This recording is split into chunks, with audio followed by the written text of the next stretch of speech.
সুপ্রিয় দর্শক শ্রোতা দেশ ও প্রবাস থেকে যারা এই মুহূর্তে আমার সাথে সংযুক্ত আছেন, আমাদের ভিডিও দেখতেছেন অথবা শুনতেছেন, সবাইকে জানাই আন্তরিক প্রীতি ও শুভেচ্ছা। বন্ধুরা, আমি কথা বলছিলাম সুইট মিষ্টি একটি আপুর সাথে প্রতিবেদন করবে বলে সংযুক্ত হয়েছে আমার সাথে অডিও কলের মাধ্যমে। কয়েকদিন আগে থেকে যোগাযোগ ছিল। উনি কেন আসলো প্রতিবেদনে বিস্তারিত ভিডিওতে থাকছে, আপনারা অবশ্যই ভিডিওটা কন্টিনিউ করবেন। আসসালামু আলাইকুম। হ্যাঁ, ওয়ালাইকুম সালাম। আপু, আপনি কেমন আছেন? ভালো আছেন? জি ভাইয়া, ভালো আছি। ভালো আছেন, ভালো থাকবেন, ভালো থাকাই কামনা করছি। তবে আমি জানতে চাচ্ছি আপনি প্রতিবেদনে কেন আসলেন, কি চাইতেছেন বলেন। আইসি ভাই, আইসি ভাই কষ্ট দুঃখ পাই বলেই তো আইসি। আইসি সংসারের কষ্ট, আব্বু একটা অসুস্থ, হুম, সৎ মার ঘরে থাকি, ছোট একটা ভাই আছে, আরে হুম, আমি রাখি। তো আইসি কষ্ট দুঃখ পাই, পালন ছাড়া কি একটা জিনিস ভাই করে? হুম। এখন আইসি চাইতেছেন কি? এমন একটা মানুষের লেগে আছি যে যৌতুক নেবে না, এমনি বিয়ে শাদী করবে, ওরকম একটা মানুষের লেগে আইসি। আচ্ছা, আপনার বিয়ের বয়স হয়েছে নি?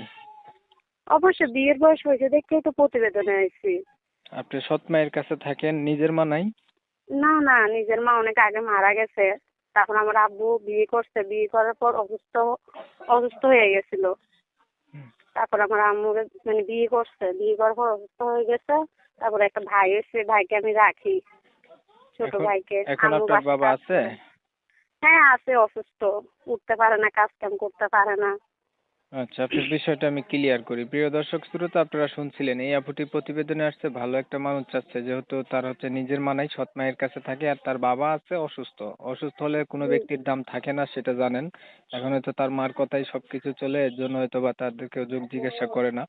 এখন প্রতিবেদনে এসে চাইতেছে এমন একটা মানুষ যে তার সবকিছু জানার পরে আর তার দায় দায়িত্ব নেয়, এমন একটা মানুষের জন্য সে প্রতিবেদনে আসছে। তবে আমি আন্তরিকভাবে দুঃখ প্রকাশ করছি, কমিউনিটি গাইডলাইনের কারণে ইউটিউবের নিয়ম কানুন মানতে গিয়ে ওনার নাম এবং ঠিকানা আপনাদের মাঝে নিতে পারতেছি না। বিস্তারিত কিছু কথা তুলে ধরতেছি, আপনারা ভিডিওটা কন্টিনিউ করবেন। আপু, আপনি বর্তমানে কি করেন? বর্তমানে আমি কিচ্ছু করি না, আমার ছোট ভাইকে আমি রাখি, বাসায় কাজ করি, আচ্ছা, রুমে থাকি। পড়াশোনা করছিলেন আপনি? ভাই লেখাপড়া কিভাবে করবো? অল্প করছি, ক্লাস 5 পর্যন্ত। একটু পড়ালেখা পড়ালেখা করতে থাকতে পারি হয়। নাই। হ্যাঁ, প্রাইমারি অল্প পর্যন্ত করছি। করছেন? জি জি, 5 আচ্ছা, পাস করছি। কোরআন শরীফ পড়ছিলেন? জি জি, কোরআন শরীফও পড়ছি। নামাজ পড়তে পারেন? হ্যাঁ, নামাজ কেন পড়তে পারবো না? আচ্ছা, আপনি তো চাচ্ছেন মুসলমান একটা। জন্ম হয়েছে। হ্যাঁ হ্যাঁ, বলেন বলেন। মুসলমান জন্ম যেতে হয়েছে, নামাজ তো পড়তে হবে। না, সেটা ঠিক আছে। এখন শুনেন, আপনি চাচ্ছিলেন একটা মানুষ যে আপনার জি সবকিছু জানার পর আপনার দায়িত্ব নেবে। ধরেন হ্যাঁ আপনি হ্যাঁ, এমন একটা ওরকম। মানুষ পাইলেন, ধরে নেন আপনি পাইলেন, এখন মানুষটার জি বয়স জি দেখা গেছে বেশি হইলো, ভাই। ঠিক আছে, হুম। বা আগে হুম বিয়ে করছে এমন মানুষ হইলো, হুম। তখন আপনি কি করবেন? সমস্যা কি যে আমরা দায়িত্ব নিয়ে তো মানে রাখতে পারবে?